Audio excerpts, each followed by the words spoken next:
310864. Stations your final time cue will be with 15 seconds until airtime. Mark, 15 seconds until airtime.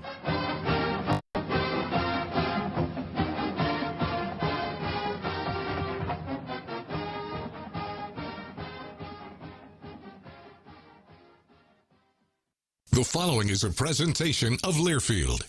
Welcome to Duck Insider. Our whole athletic department, there's a level of expectations of success. Throw, catch, touchdown, Oregon. He can run and slam. He's back out for a three. Left wing is good. In the air to center, back at the wall. He's out of here. Really excited that we get to rep our Ducks and hopefully come back to Eugene with some championships. Indoor track and field national champion. And for the fourth time in the last 6 years, the Ducks are Pac-12 champions. We have so many teams that are excelling right now, and it's really fun to be a part of. Give it to me, baby. My house. I'm taking it there.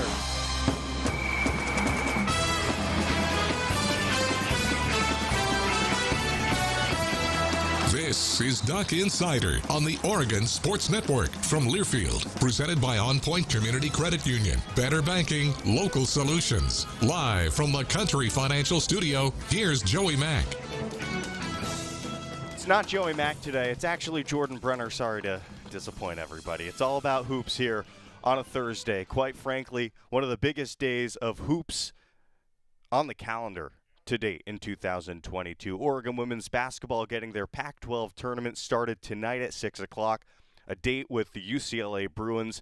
5:45 your pregame with Terry Johns. Oregon searching for their third Pac-12 tournament championship. And really the objective for Oregon women's basketball, I think, yes, it's to make sure that you play well and put together a resume that suggests you're one of the top 16 national seeds and have the ability to host the first two rounds of the NCAA tournament in Matthew Knight Arena in Eugene.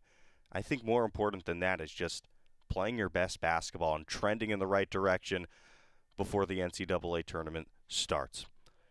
Also, Oregon men's basketball in action tonight, 7 o'clock. Oregon tennis, 5 o'clock in Eugene, so it's a busy day across Oregon athletics.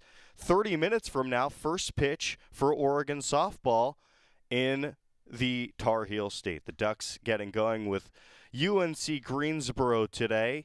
Oregon softball, as I speak to you directly, Scott, because I know you especially care about this, coming off a combined no-hitter against Long Beach State. And how about that for Jordan Dale, who goes 6 innings, doesn't give up a hit in that ball game, using that as momentum to return home to the East Coast. First time playing as a Duck on the East Coast. I think that's pretty exciting. Oregon, I think, is starting to click a little bit offensively. If you look at what they've been able to do with 2 outs, just remarkable. 37 of their 86 runs have been scored with 2 outs in the inning. Oregon softball has that clutch gene, and they'll look to build on that 30 minutes from now against UNC Greensboro before heading to Chapel Hill for games against UConn, against Penn State, and against North Carolina as well. Oregon women's basketball, let's go back to them for a second. The month of February was a challenging one. Oregon going 6-5 in 11 games in February, but I think this week is a week where the team is starting to click, to feel rejuvenated. Oregon really didn't have more than 2 or 3 days off in a row since the middle of January. So I think this team is resetting a little bit, and you know, I just think they're a team that's built for postseason basketball. And you look at why. I think this team has 3 different players who at any point can go ahead and get a bucket, right? You have India Rogers, you have Niara Sabally, you have Tiana Paopao as well. Those are the 3 players who were named to the All Pac-12 team. And I just think that bodes well for a postseason setting because, sure, great teams have 1 or 2 awesome defenders, but the Ducks have that 3rd player that can exploit mismatches at all times. So Coach Graves saying this team is locked in, they're focused, they've come together as a team. That game at 6 o'clock tonight, Oregon and UCLA. Big one tonight for the Oregon men's basketball team against Washington. Oregon has, quite frankly, dominated the Huskies in recent history. Oregon has taken 6 in a row from the Huskies, 12 of 13. Dana Altman just dominant against the Huskies, and maybe the most dominant effort ever came earlier this year when Oregon was up 48-13 against the Huskies at halftime, won by the largest margin in one of the most historic rivalries in college basketball history, 84-56 over the Huskies. One stat that really stands out to me from that ball game at Matthew Knight Arena, at halftime, Oregon had more turnovers forced than points given up. 14 turnovers at the half, 13 points for the Washington Huskies. You also look at that game, Oregon shot 50% from behind the three-point line, and well, when you're going up against Mike Hopkins and that famous zone defense that the Huskies love to go to, that's going to be a key. Oregon going to have to hit shots today. They hit 50% of threes against the Dogs last time. And then another key for me, Oregon has to turn defense into offense. When Oregon is able to block shots, force turnovers just like they did against the Huskies last time around, well, then their athleticism starts to take over. Jacob Young is like a bullet in transition. You know, he can go coast to coast awfully fast. And when you run against the Huskies, all of a sudden that zone defense can't take over. So that's going to be a key tonight. Hey, let's throw it back to a couple years ago, 2019, one of the great moments in this rivalry as Peyton Pritchard, maybe his most memorable shot as an Oregon Duck. Puts it on the floor, hands it to Pritchard. 4 on the shot clock. Pritchard gonna have to put up a shot, fades away, and makes it! Peyton Pritchard! What a shot! 3.2 seconds on the game clock. What a three from Pritchard. 22 points for the Westland native. His 6th three of the game, and Oregon leads 64-61 in overtime.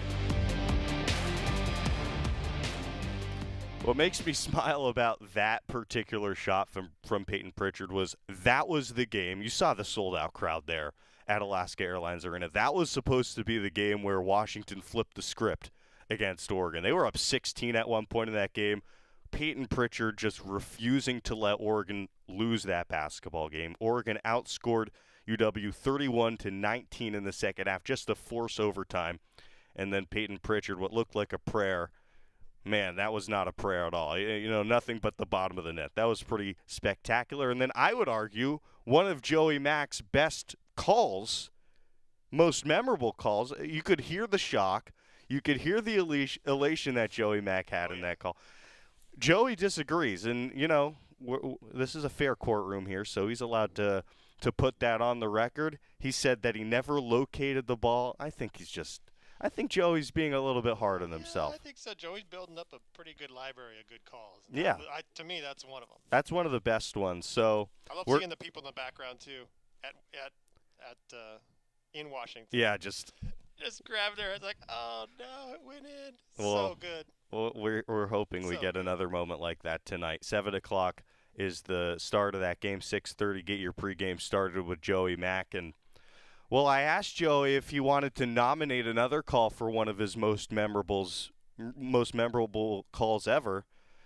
He declined to comment. So I guess Joey thinks he doesn't have any memorable calls. That was a good one. That's a good one. All time. Joey, you're being hard on yourself. That was an awesome call. Okay, let's get a break here on the Oregon Sports Network. It's Duck Insider. When we come back, we're going to hear from Coach Crutchfield, assistant coach for Oregon men's basketball, previewing that game tonight with the Washington Huskies. We're in the Country Financial Studios. We're coming back in a moment on the Oregon Sports Network from Learfield. Thanks for calling Toyota. This is Jan. How can I help? Hey, Jan. Say, is now a good time for a new Toyota? You bet it is. Now through April 4th is the perfect time to shop for a RAV4, Tundra, Tacoma, Corolla, and more. Imagine yourself in a RAV4. Where would you go first? Skinny Al's Barbecue. I'm imagining you inviting me. Let your imagination run wild at your participating Toyota dealer. Ready, set, go get your Toyota today. Toyota, let's go places. Dealer inventory may vary. After 2 years of construction, my wife and I finally moved into our dream home. So when a bathtub fixture broke, causing major water damage, I was glad we had the home insurance protection we needed. How do you know your home is protected? Talk to a Country Financial rep like me, Nick Simon.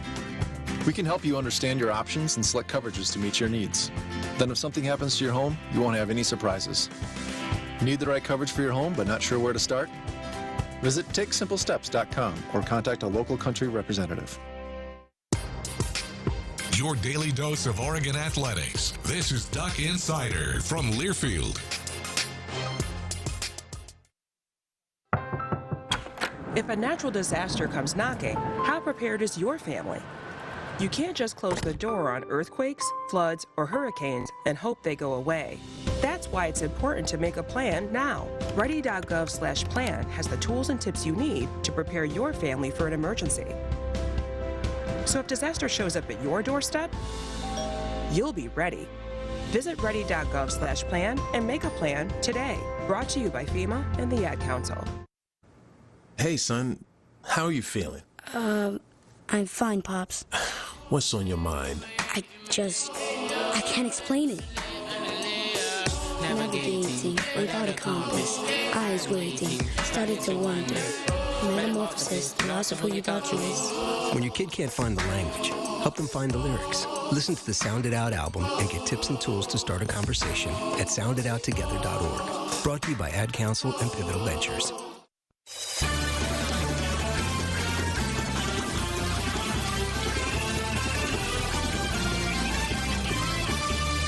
Welcome back to the Country Financial Studios. Jordan Brenner for Joey Mack here on Duck Insider. It's a huge day across the Oregon Sports Network. It's a huge day for the men's and women's basketball program. Coach Crutchfield sat down on tip-off Tuesday earlier this week, previewed the matchup with the Huskies, the Saturday contest with Washington State.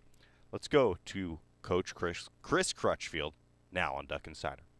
Second time this season that we've had the pleasure to talk with Chris Crutchfield. Coach! How you doing, man? I'm doing great. Hey, how you doing? It's the second time that we've had you on. Thanks for coming over. Really appreciate it. And I got to tell you, I have loved sitting courtside, and I'm one of the few that can hear what's going on right in front of me, right? And just the conversations that you guys have in a game, I got to tell you, it fascinates me. I kind of want to start with you there after this home weekend, just like how as a coach have you been able to kind of feel that out over the course of your career? Like, how much do I talk to an official? How much do I talk to the head coach? How much am I talking to the guys? Like that's got to be an art form that you guys all have with your experience on the bench. You know, I will say this. It really is. It really is. And it takes time to develop the relationship with one, the officials. Sure. If you're going to talk to them in a certain way, and some of them have to know you and been around you a little bit to not know how to take you. Then with the head coach, because it's such a hostile and high-intensity moment, it's not what you say to the head coach in those times, it's how you say it to him, how you present something to him. So, and that's just one of those things, is an art that you have to learn, and you have to learn that personality. Then dealing with the players is a whole nother different, box, because there's pressure on them to perform at a high level, and you know it. And sometimes they don't always do that. Mm-hmm. They don't always deliver. So you got to make sure you say the right things to them to keep them engaged in the game when they do make mistakes or have a bad moment or a bad half. So it's an art that takes some patience, and it's a little testy sometimes. Sometimes you're better off saying nothing. Right. And sometimes that's more powerful no than doubt. if you did say something. No doubt. Right? I mean, there's been moments, and over the time that I've sat courtside, and you've been a head coach. So what's that like in your dynamic? Because you kind of know what the head coach needs to hear in those situations, right? It's like driving a car on the interstate, and you got a bunch of cars zooming by you, and you're looking ahead, but you're also looking back in your rearview mirror, and you got people talking to you in the car. Right. So it's like being a parent. And you got a passenger, you got two people in the back seat, and they're all talking to you, and they want you to respond. They want you to say something, and all of a sudden you still got to focus on the road. Right. And you're worried about these cars driving by you because you think, am I driving too slow? That sounds about right. Imagine that. So coaching is multitasking. No doubt about it. Yeah, I mean, no doubt about it. And that's true, I think, in a lot of professions. But I'll just say, particularly in coaching, we were just talking before we got going here. Like, you guys are on the road recruiting, and you're practicing, you're scouting, you're getting prepared. It's a balancing act that you guys do, isn't it? No doubt, no doubt. And you have to be able to manage your time and be able to manage a lot of different things. I mean, if you have young kids or families, you got to be able to manage that and still go do your job and then come back and take care of the guys that you recruited that's in your program and make your head coach happy at the same time. So sure. There's a lot of juggling that goes on, but the good ones survive it. That's right. That's right. I think that I'll just be the one to say that there's a lot of good ones here at the University of Oregon, including yourself. Thank you. I appreciate you saying that. Oh, absolutely. I mean, just look at the numbers over the last few years at Oregon, and then we talked last time you were on, Coach, just about your experience and why you came to Oregon. So if you missed that, go back to the archive of our previous tip-off Tuesday with Coach Crutchfield. The UCLA win, Coach. I always like to look ahead a little bit or look back a little bit before we look ahead. What went so well in that matchup against UCLA a few days ago? What'd you like in a top 25 win for your program? Well, I think it's a game that I think we match up really well. And we got off to a decent start, made some shots early, then they took the lead. And I think our guys kind of got into a good rhythm offensively, made some shots. But I think we defended. We really defended, and we was able to get out in transition and really get some easy baskets. And I think that makes a difference with our defense. I mean, we're a transition team, and we really want to emphasize that. But when we're not in transition, it's a hard game. We'll go on droughts where we don't score for 3 or 4 minutes, and you've seen us do that. But when that happens, our defense kind of flattens out, and it's not the same energy. So transition has been good for us. So we was able to do that in that game against UCLA. And I think them losing Juzang down the stretch kind of hurt them offensively a little bit. And to put a little bit more pressure on some other guys to score, and they wasn't able to deliver. So, it worked out in our favor. This might sound like an obvious question, but Coach Altman and I have discussed this before, that you guys are a transition team. You like to force turnovers. That kind of gets your energy going. You want to hit some shots, get out and run. What are the strategies when you guys are on the bench when you're not forcing those turnovers? Because you've seen it. You play good teams that don't turn the ball over at times. Well, we talk about our activity. We talk about deflections. Are our hands active? Are we trying to take a pass away? Are we denying a pass? Things like that. We're telling guys to be more aggressive. Be more aggressive. Be more aggressive. You have no fouls, so you can be more aggressive on this guy. And just to do something where we're dictating on the defensive end and not setting back and letting things happen. Are you okay with a guard having one foul a game that's around midcourt going for a steal? I mean, I know it depends on how many fouls they have over the course of a game, but is that kind of that level of aggression you want to force some turnovers? I think later in the first half, if you're 7 minutes to go in the half and you don't have a foul, I think you can let a guy loose to be more aggressive if he has some quickness and some instincts to be able to do that. And like Jacob is a guy that can do that. So we want him to go take a risk here and there. I think about Jacob Young a lot. I mean, Davion Harmon's got some steals. Will Richardson. Eric Williams seems to sometimes have a knack in transition. Just that really does get you guys going. We've seen it times this year. No doubt. And we got 4 really quick guards who are engaging, who have a good feel, some basketball savvy that can go after things and do that. And I think the more we get those guys to understand that, I think it helps us offensively, not just defensively, but it helps us offensively too. I want to revisit that in a second, but first, staying in chronological order, I know the USC one was a tough one. What was the response from the team after that game? Because I know that locker room had to be pretty quiet, and I bet they were a little frustrated. Well, I think when you have an emotional game like that where you hit a shot and you go up, then you come back and you get a shot hit against you, and there's 2 different emotional highs and lows, then you have an opportunity to score and you don't take advantage of it. So they was down. They was really down because they know how important those 2 games were. Those are quad-1 wins that we really, really need to get, and we got one, didn't get the other. But they knew going into the game how important that was. So they was down. But they also understand that there's a lot of basketball left, too. So you can't throw all your eggs in this basket. We still got some more things we can take advantage of that we need to. But we run out of opportunities, too. They know that. So at the same time, there was down a little bit. But at the end of the conversation, they said, guys, we still got a lot of basketball to play. And let's get our heads up and let's get back to work on Monday. And we got to go to Washington and win 2 games. Washington, 2 games. We're going to talk about that road trip coming up. Coach, I think it's really interesting you talking about, the guys know where you're at.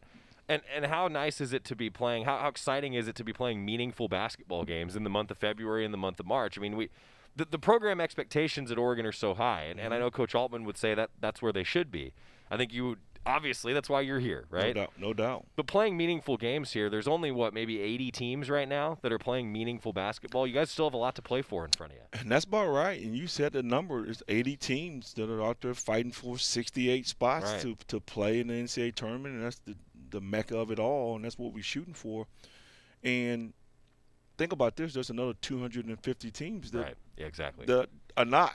Right. So it's a really elite class to be in, even being on the bubble like we are. But those guys know, they understand it. It's on their phones, they watching it, they listening to people talk about it on sports radio shows, and they see it on ESPN. And it's that time of the year. I mean, where it's being talked about, and our guys know. They know that every game is important, and they want to play well. And they know what the expectations are being at the University of Oregon.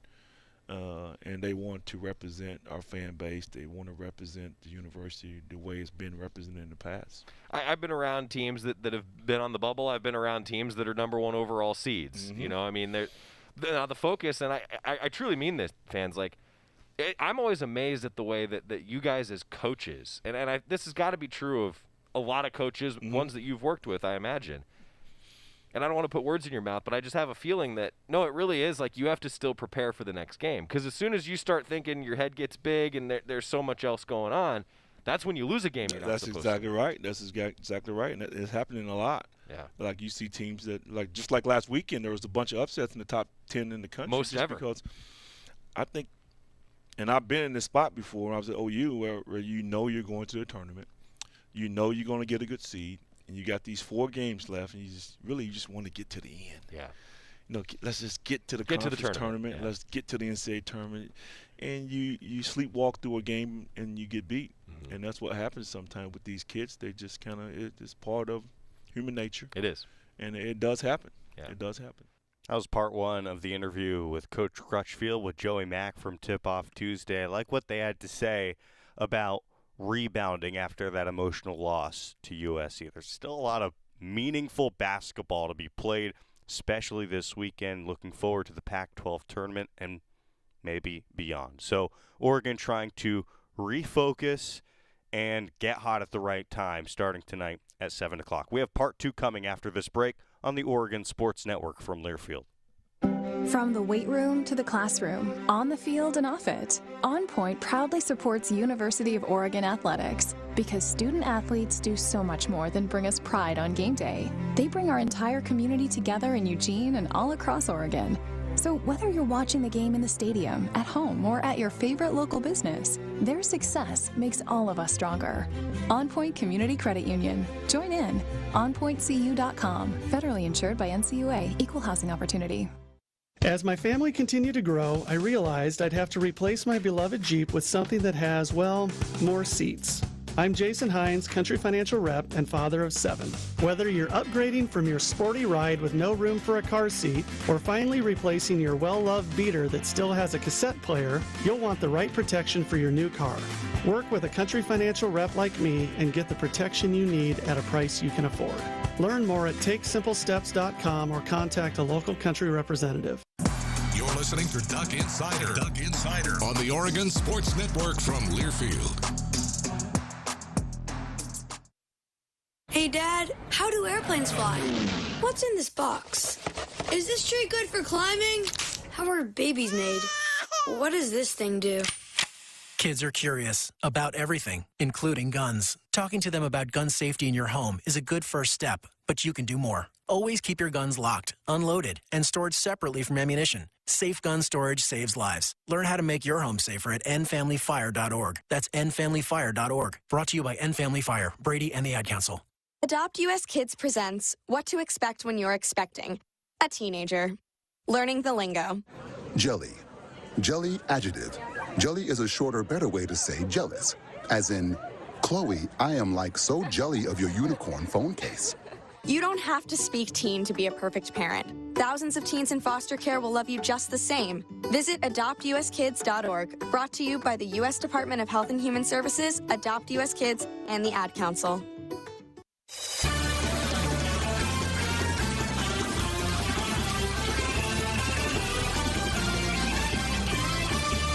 Welcome back to Duck Insider. We're back inside the Country Financial Studios, presented by On Point Community Credit Union. Oregon basketball going for their 7th straight win against Washington tonight.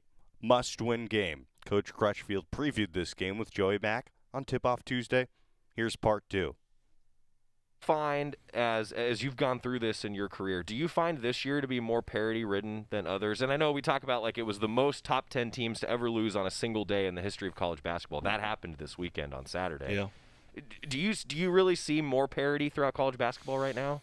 I think so. I really do. This year has been different just because it's been a bunch of number 1 teams stay in the rankings at that spot for a time. Baylor and Gonzaga has done it for a while. So, but when I say that, those teams are beatable. Mm-hmm.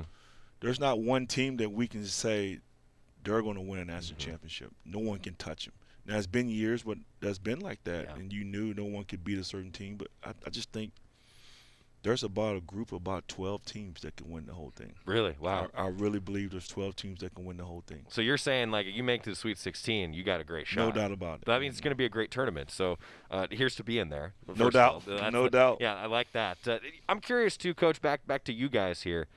Different lineups. Like Coach Altman and I have talked before about how when Dante's in there for the 20-plus minutes that he gives you, it's a different-looking team, right? And then when you guys have played small, it's a different-looking team.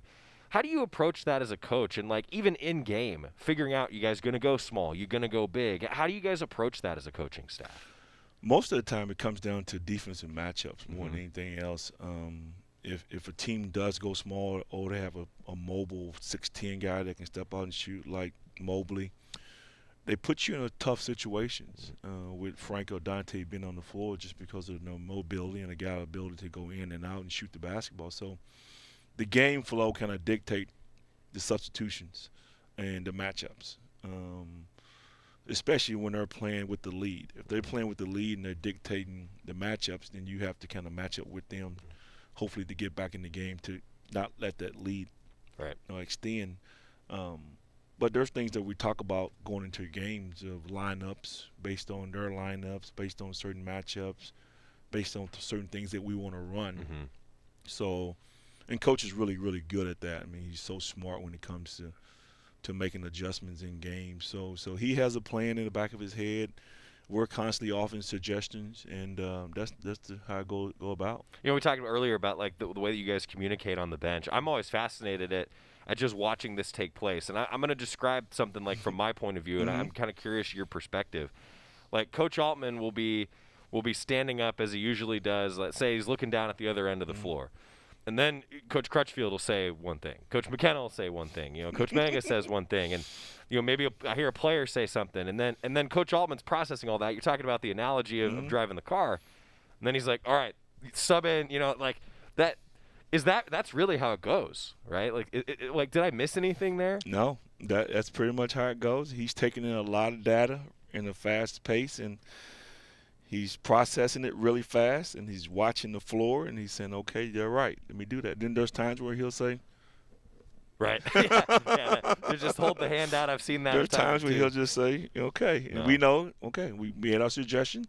He's not going to take it, and let's move on to the next. I hear that. Back to the big men for a moment. Frank Kepnong and Fale Dante protecting the rim. There's been some games this year, Coach, where I feel like they've really dominated for you guys, not just offensively but defensively, and really set the tone. We were talking about how you guys want to get out and run in transition. When you don't do that, just how critical is that rim defense for your squad? It's so big, and I think, if you look at the teams that have won national championships or played in the Final Four, they all had something in common. That was a goaltender and a shot blocker that was able to change the game because you taking 8 to 10 to 12 points off the board with your blocks. And when we're active, when Frank and Dante are really active and blocking shots or just being active around the rim or they're altering shots, it changes the flow of a game. And we make our run in the UCLA game because Frank blocked 3 shots. Yeah, 3 shots and like kept 3 them minutes. in play. Yeah. And he kept them in play, which started a fast break that gets a layup, an open 3 in transition, and you go on a 8-0 run just because of what one person did on the defensive end, and that's the impact those guys can have. Even Quincy is capable of blocking shots. So you got 3 guys that are can have a major impact in the game just on the defensive end and altering and blocking shots. And we need them to do that continuously as we go down the stretch here. This is not a slight at Dante and Frank, but I think Quincy's got the block of the year. You remember that? He jumps in the air with two hands, just meets a guy. It was like a joust at the net in volleyball. I mean, sure did. I'll tell you, that's probably the block of the year. That's textbook because you talk about keeping it in play, right? That's exactly what you want to do. You want a block to be a turnover. And we call that going vertical. I mean, he jumps, and he's in the circle, I think. He's in the circle, and if you're in the circle, you have to leave your feet. So he jumps up with both hands, and the guy puts the ball right in his hands almost. So it worked out pretty good where he stayed vertical and didn't get a foul, was able to block the shot, and I think we went the other way with it. You did, yeah. Talking about your backcourt, we mentioned Will Richardson, Davion Harmon, all the guys, Jacob Young, and just the way that they've impacted the game defensively. What do you need to see from your backcourt offensively here down the stretch?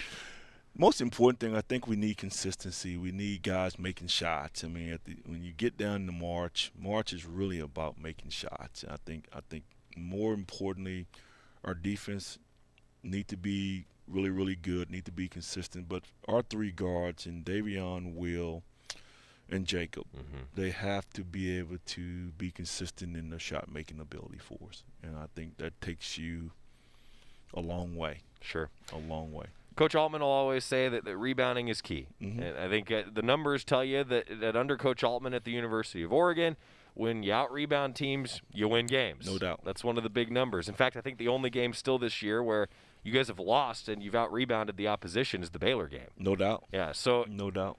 Take fans inside practice. You know, like what does a rebounding drill look like? Well, it really consists of 3 or 4 guys being on the perimeter outside the three-point line, and 3 or 4 guys inside the block in the circle, and the coaches are passing it back and forth, and the defense is shifting based on where the ball is. But when the ball is shot, you might be standing next to your guy, or he might be 3 feet away or 4 feet away from me, and we have to go hit him and turn and box and go react to the basketball. And it's a real physical drill, and that's what we do, sometime on a daily basis, every other day. But that's the rebounding drill that we do. Then when we get into live play, we're constantly emphasizing box out every time the ball is shot. Yeah, I can't tell you the amount of times in practice I hear box out, box out, hit somebody, right? Hit somebody. That's what you hear a lot of. And fans, to just give you an idea, I mean, these are pads that you guys are using to hit the guys, but it is physical because no doubt. Basketball's a physical game. No doubt. I think sometimes there's a perception that, if you get hit, it's a foul. Well, there's a lot of bodies hitting each other, and there's not foul calls on a lot of those plays. And there's a lot more physical than people think it is. I mean, it's just the bumping, the pushing, the holding, the grabbing. When you drive to the basket, there's always contact. That's not a foul. Right. So it is a physical game. Do you find that that's one of the biggest differences between high school basketball and then college D1 basketball? Is this the physicality, the nature of the game? Oh, no doubt. And we ask the players all the time, what's the difference in the game? They said the speed and the physicality. Yeah, makes sense. Yeah. Final road trip, but hey, it's a trip to the state of Washington, meaningful basketball games. Keys to success against the Huskies and the Cougars here this weekend. I think, anytime you go into someone else's arena, you have to play with an edge. You kind of go in there and play harder than the home team. Then I think in Washington case, we have to be able to attack their zone. Then we have to be able to get out in transition also to get some easy baskets. We don't want to have to go against that zone for, 50 to 60 possessions. We want to be able to get some easy baskets in transition. And then we have to rebound. We have to rebound the basketball and slow down, their leading scorer who's leading the Pac-12 in scoring. So I think we did a good job with them here, and we got to come back and do the same thing on Thursday. Coach, thanks for the time. Thank you. Really appreciate you coming over. Good being here. Yeah, looking forward to doing it again in March. In late March. In late March, when there's something at stake. That's what I like. Chris Crutchfield, thanks for the time, sir. Thank you. In order to get to late March, Ducks got to get a win tonight, 7 o'clock. Don't forget about the Oregon women. First round of the Pac-12 tournament for them, the quarterfinal in the tournament against UCLA, 6 o'clock tonight. 5:30 is your pregame with Terry Johns on the Oregon Sports Network. I thought this was an interesting stat. I wanted to throw it out for Oregon women's basketball. Only team in the Pac-12. Remember we were talking earlier in the show about how Oregon has 3 players who can get a bucket at any time. Ducks are the only team in the Pac-12 with a trio averaging at least 13 points per game. I think that bodes well for postseason basketball. You know what else bodes well for postseason basketball? Winning the fourth quarter. Oregon does that, outscoring opponents by an average of 4.5 points in the fourth quarter. That is the Ducks' quarter. Hopefully it doesn't even matter tonight because Oregon is running away from UCLA. Anyway, 6 o'clock for the women, 7 o'clock for the men. Huge day of basketball. When we come back, let's go over some of the diamond sports. Oregon baseball this weekend against UC Santa Barbara. That's coming on the Oregon Sports Network from Learfield. At Shadow Hills Country Club, our all-inclusive event pricing allows us to take care of all of the details while you enjoy your event. Our wedding garden, expansive grounds, ballroom, and meeting rooms can accommodate any size event and come complete with full catering and service staff. From weddings to business and social events, Shadow Hills offers the benefits of a resort atmosphere and the peace of a country setting just minutes from downtown Eugene. For more details, call us today or go to shadowhillsevents.com. Money isn't interested in the fact that you dream of going to Greece, and it doesn't pace at night wondering how you'll pay for braces 3 times. The point is, money without people is just money. Only people can use it to run the family ranch, buy their first house, or adopt a happy old dog. To us, the powerful thing about money isn't money at all. It's helping you harness the power of yours. On Point. People are the point. Federally insured by NCUA. Equal housing opportunity. This is Duck Insider, presented by On Point Community Credit Union on the Oregon Sports Network from Learfield. What is dedication? My daughter started making necklaces. She makes what we call affirmation fashion. I tell her every day that your black is beautiful. And if there's anything better than being beautiful, it's being smart. And if there's anything better than being smart, it's being kind. And reaffirming that every day is our method of making sure her chin never drops. That's dedication. Visit fatherhood.gov to hear more. Brought to you by the U.S. Department of Health and Human Services and the Ad Council. These are the sounds of a dinner. A dinner that almost didn't happen. A dinner now served, thanks to people like you. Due to COVID-19, 17 million more Americans may face hunger. Feeding America is helping our neighbors in need. And if you're able, you can too.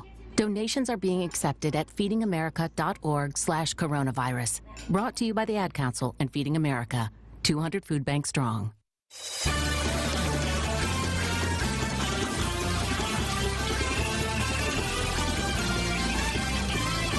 Welcome back to the Country Financial Studios. Duck Insider brought to you by On Point Community Credit Union. Jordan Brenner in for Joey Mack today. We, I think, did our due diligence when it comes to Oregon men's basketball and women's basketball. So let's spend some time talking about Oregon baseball. Big-time series at PK Park this weekend. 4-game series against the Gauchos of UC Santa Barbara. I would say that the Gauchos are clearly the best team that Oregon has faced so far. 5-2 so far, 26th in the rankings according to Collegiate Baseball. Oregon is 5-3 on a 5-game winning streak. Coming into this series, they have 3 of the top hitters, the 3 of the top 20 hitters in the country. Colby Shade, 6th in average, hitting .579. Drew Calley is hitting .571. In 9th place, Josh Kasevich, returning shortstop, is hitting .531, 19th in the country. I think watch out for Tanner Smith this weekend. He's a guy who absolutely exploded against UC Santa Barbara last year when the Ducks went down to their place and swept the Gauchos. He hit .352 that weekend. 6 hits, 2 were homers, 4 were doubles. We'll hear from Tanner Smith at the end of the show, but let's start with Coach Waz. He previewed with the media that 4-game set that's coming up with the Gauchos this weekend. Let's check in with the skipper of the Ducks. Coach, just some of the things that you take away from sweeping St. John's? 4 wins. Pat Kilkenny's birthday. Really, winning on his birthday is important to us. I know it kind of sounds a little quirky, but no, it's really a big deal because without him, we don't have a program. So that's the best way we can show thanks. I thought we played much cleaner brand of baseball, and it was exciting to watch. You've seen each of your starting pitchers twice through the rotation now. How are you feeling about them going forward as they get settled in? Well, I think, you've seen their growth so far, and, we'll basically stick with the same 4 guys this weekend as well. And for us, it's really simple. I mean, they're very talented kids that I'm looking forward to seeing them pitch again this coming weekend. Santa Barbara's got a very good club, and it'll be an elevated test. Right, you guys swept UCSB last year. What are you expecting from them this year in terms of competition? Yeah, we swept them, but I mean, we came from behind, and several of the, 3 of those games we came from behind and beat their bullpen. One of them was just a blowout, but we could have easily came out of that weekend 1-3 on the road. They were ranked 7th in the country last year, and really, really good club. And we got to their bullpen at the end of a couple of games last year and got some swings off. They're going to be physical. They like to swing the bat as well. They've got really, really good arms, and so we'll face 3 right-handed starters and a lefty, and they've got guys all the way through that pitching roster, let's call it, that are definitely good arms. Coach, your bullpen allowed 2 earned runs this weekend, I think, with Stone Sherby and R.J. Gordon in line, the 2 runs. What did you see from them, and do you have any plans on maybe diminishing some roles in favor of others as the season goes on? Or you want to keep it that many players? Yeah, no, there's no doubt about it. I mean, the guys that, when they get their opportunity, perform the best are going to get more rope and more solid roles. And then the guys that don't, if they stub their toe or whatever, then there'll be a reward system, no doubt. It won't be fickle to where it's literally depending on every single last pitch a kid throws. We're not about that. There'll be a consistency factor of how we go about it, and the guys that do the best over the course of time will get the most solid roles. It seems like you're using Rio Britton and the bullpen basically for a lot of lefty-lefty matchups and not really letting him go. As someone who was a starter last year, do you have any plans on increasing his role or his inning limit? Well, that's up to Rio. We've worked him in scrimmages as a starter as well, so he was going 5 innings as a starting pitcher. This last weekend, he was used twice. One time versus a left-handed hitter. One time he saw a righty and a lefty, and he did well against both of those in both of those outings. So he's doing so far so good for Rio. Do you have any plans, I guess, of sticking with this starting rotation with all righties? Maybe seeing Rio Britton get a start or 2? Well, Rio's got a lot of value, whether it's a starter or the role that we've used him in so far. We don't have a ton of left-handed pitching, so to have a bullet like him coming in there at a critical time against usually in a sticky situation, and he came in this last weekend in a second and third 2-out situation and got a strikeout versus a left-handed hitter. And to have a left-handed pitcher available that is as nasty as he is, that can do that, is a big threat. Adam Myers looked brilliant at times in both the starts, but has run into a few hiccups here and there. What do you think he needs to do to have the dominant outing that he's capable of? Well, I mean, you're talking about a kid that's only been on a college mound twice. Right. So, first off, I think just getting comfortable being a college pitcher. He's got great stuff. And I think the more comfortable he gets just with college baseball, the better you'll see him get. I mean, he's got electric stuff. The scouts are in love with him. So, big days to come for that kid. What did you see specifically from Drew Cowley and Colby Shade? Both had double-digit straight, plate appearances where they reached base. Just their, what are they looking at the plate, and what do you think of their demeanor there? Yeah, good question. Well, those guys are everything that you want to see from a fan excitement standpoint and offense. Those guys are doing it. Thought both those kids could have won, Player of the Week this week in the conference, and a really good player from Stanford won it. Those guys are doing a great job. Those guys are really doing a great job setting the tone for us, scoring a lot of runs, just giving us quality at-bats and not trying to really do too much, I think, is their secret. Both of them are really good hitters, though. They can hit. They did the same things during the scrimmages. I don't know. It's fun watching them grow and develop, though. How do you guys try to carry over that offensive momentum? You scored 58 runs in 4 games against, in my idea, a better UCSB team than St. John's was. Well, yeah, I mean, St. John's has a history of being really good, in that Big East Conference, and on the East Coast, they're traditionally ranked in the top 50 in the country. And this year we got some swings off on those guys, which I'd love to see us match that 58-run total this weekend. I don't think that's probably too reasonable. I think Santa Barbara's got one heck of a program. Traditionally they're in postseason play. They were in College World Series a couple of years ago. Coach Checketts is an outstanding coach, as his staff is. And so those guys will be ready to play, and it'll be a stout competition. We're going to need to really grind out at-bats this weekend. We're going to need to execute. 2 strike battles, not being easy outs with 2 strikes is going to be a critical thing to where we can stretch a pitcher into a deeper pitch count situation, and maybe, see guys out of the bullpen early in the weekend is going to be a critical thing. Hopefully we can accomplish that goal. You guys played them last year, you swept UCSB. Can you go back to the tape and watch some of that and kind of learn from that and implement it into this year's team, or is the overhaul just a little too much and you've got to kind of go in there with a relative blank slate? Yeah, last year's deal versus this year doesn't really give us a ton of value. There are some things that we take out of last year's tape, so good question. A lot of their pitching, though, their frontline pitching from last year, there's been a turnover. It doesn't mean that it's any worse this year. They've got some studs out there on the mound, and so just from a starting pitching standpoint, they lost a couple of their guys on the hill that started against us last year. They'll be different starters, but they're really, really good pitchers. So the tape's showing us that clearly. 2 guys that haven't really gotten going yet are Tanner Smith and Anthony Hall. Just what have you seen from them? What do you expect from them going forward? Shoot, they haven't gotten going, and so we're just going to keep working with those guys. I'm sure they will. They're really good. Tanner's then a leadoff hitter here and just a tremendous tough out. And Anthony Hall's got, maybe the weight of the world on his shoulders is probably his issue because he's got so many scouts following him from both of those kids played in the Cape Cod League this summer, did really, really good. And so they're probably putting a little bit too much pressure on themselves, to be honest with you. That's why it's really nice when guys like Colby Shade and Drew Cowley have stepped up. Jacob Walsh we haven't talked about. Kasevich has been doing well. So when those guys that weren't really called on to be, go-to guys in the lineup have been really good contributors, it's nice that you can still win and put up these kind of numbers that we put up even without 2 of our best hitters getting going so far. And how nice is it to have Josiah Cromwell healthy now?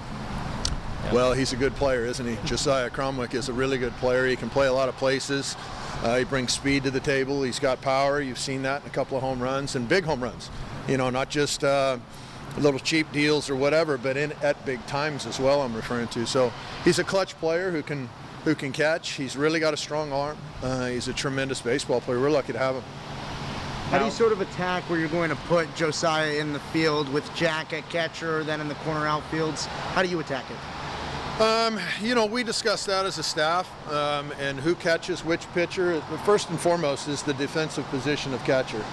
Who catches our pitchers best? And then from there it turns into, okay, well, who may match up with another pitcher that they're facing?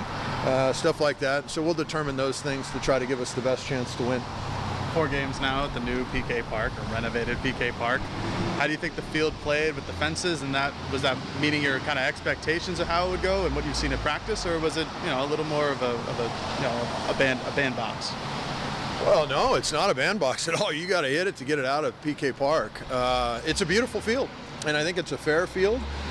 We've seen that in scrimmages now. It went from clearly a pitcher's ballpark, where it was really one of the hardest places to hit, out there.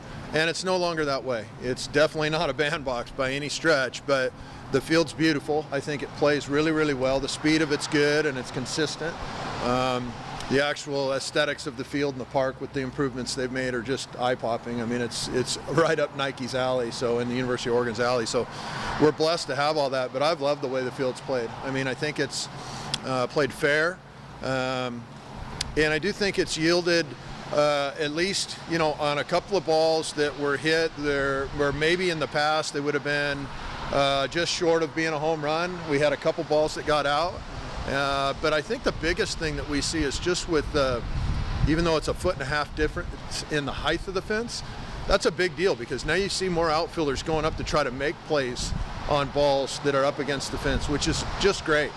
It's great. You can see athleticism. I know one of these days we're going to get a home run robbed against us, and I'm not going to like the shorter fences, but, in all honesty, and it's just, I wanted a fair park, and we learned some things from the way the park used to be, and just said, these are just from a common sense standpoint, things that we should do to the park, and we didn't want to skew it towards just being an offensive place. We think we've gotten it right, though, with a balance now. Going to be a fun series this weekend. First round talent for the Ducks, certainly. Gauchos have some elite prospects as well. These are two great teams that are gunning for the postseason in 2022. Let's get a break. Tanner Smith next on the Oregon Sports Network from Learfield. After 2 years of construction, my wife and I finally moved into our dream home. So when a bathtub fixture broke, causing major water damage, I was glad we had the home insurance protection we needed. How do you know your home is protected? Talk to a Country Financial rep like me, Nick Simon. We can help you understand your options and select coverages to meet your needs. Then if something happens to your home, you won't have any surprises. Need the right coverage for your home but not sure where to start? Visit TakeSimpleSteps.com or contact a local Country representative. From the weight room to the classroom, on the field and off it, On Point proudly supports University of Oregon athletics because student athletes do so much more than bring us pride on game day. They bring our entire community together in Eugene and all across Oregon. So whether you're watching the game in the stadium, at home, or at your favorite local business, their success makes all of us stronger. On Point Community Credit Union. Join in. OnPointCU.com. Federally insured by NCUA. Equal housing opportunity. More Duck Insider coming up on the Oregon Sports Network from Learfield. It's time for today's STEM tip. Okay, you know recycling is important. No one wants plastic in the ocean. Here's a cool way to repurpose a plastic bottle. Build an awesome terrarium. Cut a large plastic bottle in half and fill the base with sand, pebbles, potting soil, and your favorite plant. I chose an African violet. Put the top of the bottle over your base and place it in the sun. Your plant will grow sealed in its own ecosystem. Fun, right? Learn more at She Can STEM. A message from the Ad Council. Neil Armstrong waited 6 hours and 39 minutes to step onto the surface of the moon. Jackie Robinson waited 20 months to play his first game with the Brooklyn Dodgers. And even DiCaprio had to wait 22 years to win an Oscar. You can wait until your destination. Don't text and drive. Visit StopTextStopWrecks.org. A message brought to you by the National Highway Traffic Safety Administration, Project Yellow Light, and the Ad Council.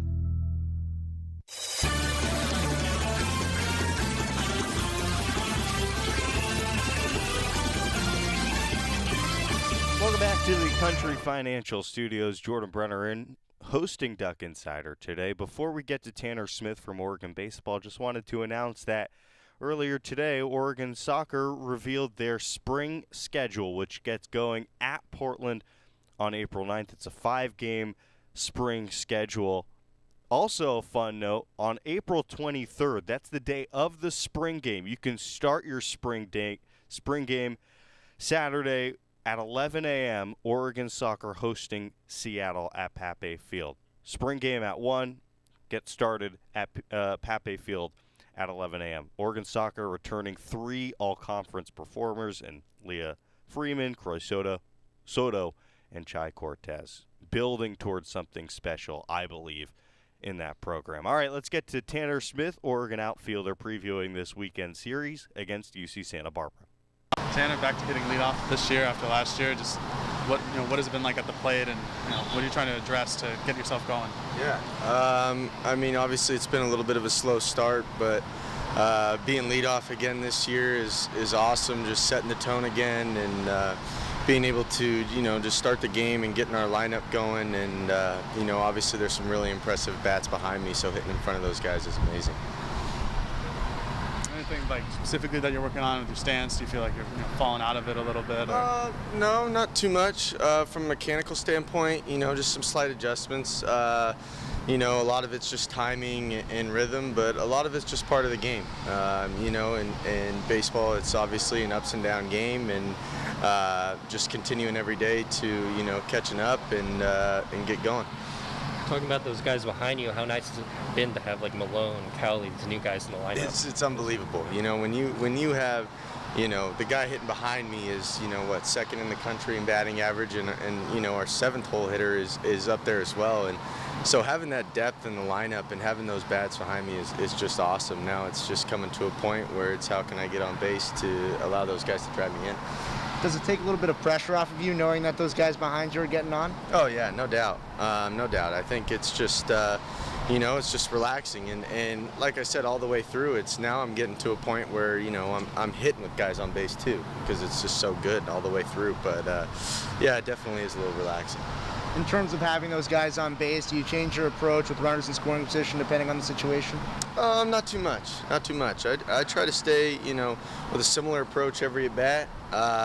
And if there's guys on base, that's just a plus. 4 official games in the renovated PK Park. Obviously, hours and hours of it in practice. But what was it like out there? It's awesome. The new field's great, and running out to the outfield every time and playing left field on top of a duck is an awesome feeling. And having an infield turf that's got some dirt in it, that makes it a little more, takes a little bit less of that artificial feeling away and more of that natural feeling, which is great. And I think we're all getting used to it, and we're all loving it. Do you use that duck as like a marker to set up when you're in the field? A little bit, yeah. It's funny, playing 4 games against the same team, you're playing defensively the same way against the same hitters, and a lot of the times it's like, okay, I go to the wing, I go to the left wing on this guy, or I'm at the head of the duck on this guy, and it's kind of nice, makes it a little easier, takes the pressure off Hinkle a little bit too. Waz earlier was talking about how the shorter fences allow for more home run robberies. Yeah. Yeah, no Have you robbed any yet, or in practice? In practice, yeah, and and that's a different feeling, and that's a whole new aspect of our park now. Is as we play more games at PK, I think there's going to be more home runs robbed and more home runs hit, which makes it a little more exciting. Do you think the shorter dimensions and like the gaps allow you to play a little more aggressive in terms of like if you miss a ball, it's not going to roll until tomorrow? Yeah, no, absolutely, and I think with the fences being a little bit closer behind me, I can play in a little bit more, and kind of take away some of those hits that are more shallow versus having to play deep and cover the gaps like you said and cover more ground.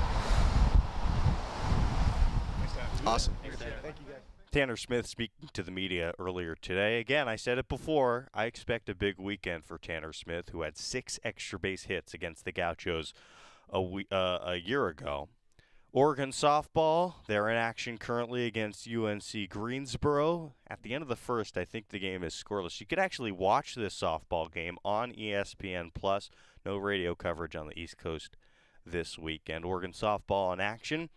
The big day continues. Oregon tennis at home against Denver, 5 p.m. tonight, and then the 2 huge basketball games. Oregon women's basketball in the quarterfinals of the Pac-12 tournament against UCLA. They'll take on, if they win, the winner of Washington State and Utah. And then, of course, Oregon men's basketball at 7.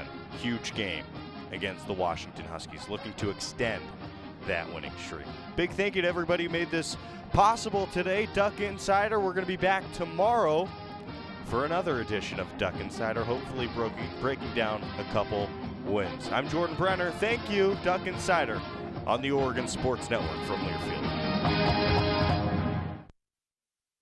The possibility of lung cancer can be pretty scary, especially if you're one of approximately 8 million current or former smokers at high risk. That's why SaveByTheScan.org wants you to know that now there's a breakthrough low-dose CT scan that can detect lung cancer early, and it only takes 60 seconds. You stop smoking, now start screening. For an easy quiz to see if you're eligible, visit SaveByTheScan.org. It could save your life. SaveByTheScan.org is brought to you by the American Lung Association's Lung Force Initiative and the Ad Council. People do some pretty cool things in their